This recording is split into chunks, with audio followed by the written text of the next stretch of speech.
So, today we're going to go over how babies are made. When a mommy and a daddy love each other, they make an egg. And they spend 9 months. Whoop, no kicking. Don't kick the eggshell. And they spend 9 months peeling away a shell from an egg. And then mommy ate it. And then you guys came out of her belly.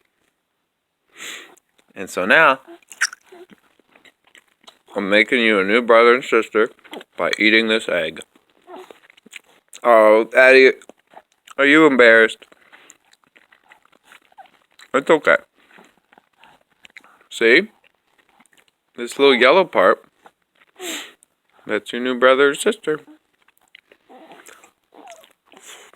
Oh, I know. Disgusting, but that's life.